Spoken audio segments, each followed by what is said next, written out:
بسم اللہ الرحمن الرحیم۔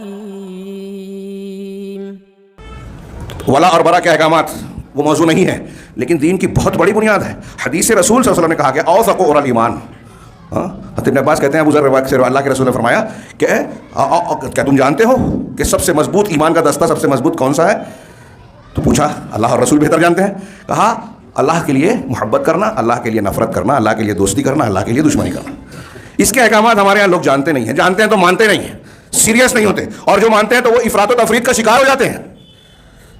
کون سی چیز کہاں راجح ہے، کس کو ترجیح دینا چاہیے، ہمارے ہاں عوام تو عوام خواص نہیں جانتے۔ یہ میں نہیں کہہ رہا ہوں، بڑے بڑے علماء لکھتے ہیں، علامہ ابن تیمیہ نے لکھا کہ خیر الخیرین شر الشرین۔ ابھی ہمارے یہاں دیکھیے نا، ہمارے آپس کے جو جھگڑے ہیں نا، اس میں زیادہ آپ کو یہی نظر آئے گا کہ لوگ سمجھتے ہی نہیں ہیں جماعتی مفاد، اجتماعی فائدے کی چیز کیا ہے، انفرادی حیثیت کیا ہے۔ ایک آدمی فتنہ و فساد والا ہے، ایک آدمی جو ہے تعمیر والا ہے، کس کو کیا مقام دینا چاہیے نہیں سمجھتے لوگ۔ سنت پر جھگڑا کریں گے، فرض کو توڑ دیں گے۔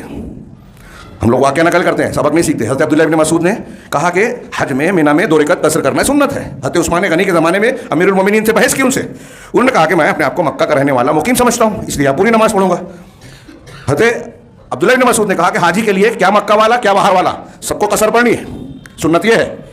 بحث ہوئی، حضرت عثمان غنی نے اس کے بعد جماعت سے نماز پڑھائی، 4 رکعت پڑھائی، 2 نہیں پڑھائی جو سنت ہے۔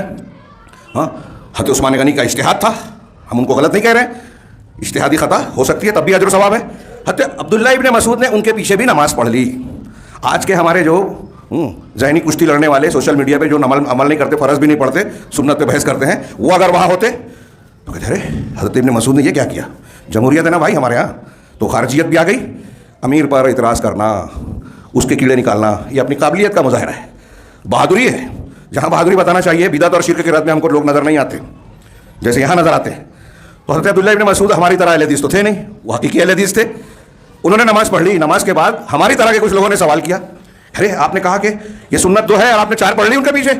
کہا ہاں۔ کہا پھر کیسے؟ کہا اللہ کے رسول کے حکم کے مطابق یہ امیر کی سمع و طاعت ہے، اور آپ نے جو جملہ کہا الخلاف یا الاختلاف شر، اختلاف شر ہے، یہ ہمارے میں سمجھتا ہوں کہ ہماری نسل کو ابھی سمجھ میں نہیں آیا، اور آگے کئی 10 سال 20 سال شاید اور سمجھ میں نہیں آئے گا۔ جو حضرت عبداللہ بن مسعود سمجھا رہے ہیں کہ یہ سنت ہے، ٹھیک ہے، لیکن اس پر اصرار کر کے میں امیر کی مخالفت کروں، مسلمانوں میں اختلاف ڈالوں، یہ شر ہے، یہ بری بات ہے۔ یہ شعور کہاں سے آیا؟ دین کی تعلیم سے، کہ اگرچہ یہ حق ہے لیکن اس سے بڑا حق یہ ہے، تو بڑے فائدے کے لیے چھوٹے فائدے کو چھوڑ دیا جائے، بڑے حکم کی تعمیل کے لیے چھوٹے نقصان کو جھیل لیا جائے۔ یہ مخالفت ہے، میں مانتا ہوں کہ یہ سنت ہے، 2 رکعت ہی پڑھنا چاہیے، ابھی نہیں مانتا ہوں، لیکن اتحاد و اتفاق فرض ہے، سنت کے لیے فرض کو نہیں توڑیں گے۔ ہمارے یہاں سنت کے لیے فرض کو قدم قدم پہ لوگ توڑتے ہیں، مسجد چھوڑ دی، جماعت چھوڑ دی، اختلاف کر لیا۔ مجھ کو کہا، یہ میں آپس کی بات کر رہا ہوں، ابو جہل، فرعون، نمرود، حامان، قارون، وہ تو تکبر میں انکار ہی کر بیٹھے۔ ہم اپنے آپ کو مسلمان اہل الحدیث فلاں اور فلاں کہتے ہیں۔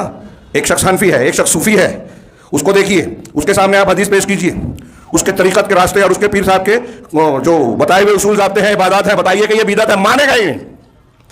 ہمارے یہاں جو مراقبے کر رہے ہیں، بدعتی عبادت کر رہے ہیں، یہ نصاب پڑھا جائے تو ایسا ہو جائے گا، فلاں ذکر و اذکار کیا جائے تو ویسا ہو جائے گا، اجتماعی ذکر کیا جائے، اجتماعی عبادت کی جائے۔ ہم آپ کو کہیں کہ بھائی یہ عبادت ہے، عبادت کے لیے اصول ہے، حنفی، شافعی، مالکی، حنبلی، اہل حدیث کسی میں اختلاف نہیں ہے کہ اس کے لیے ثبوت ہونا چاہیے، تب ہم عبادت کر سکتے ہیں، ورنہ رد ہے۔ ہر جمعہ میں اللہ کے رسول صحابہ کے سامنے پڑھتے تھے، وہ بدعتی نہیں تھے۔ کل محدثۃ بدعہ، ہر دین میں نئی چیز بدعت ہے، ہر بدعت کی گمراہی جہنم میں لے جانے والی۔ کیوں؟ صحابہ کے سامنے یہ بار بار دہراتے کہ دین کا مصدر شفاف رہے، اس میں ملاوٹ نہ ہو ورنہ دین بگڑ جائے گا، لیکن کوئی نہیں مانتا۔ میں نے جو بتایا مزاج۔ السلام علیکم۔ ویڈیو پسند آنے پر اپنے دوستوں کے ساتھ واٹس ایپ اور سوشل میڈیا پہ ضرور شیئر کریں۔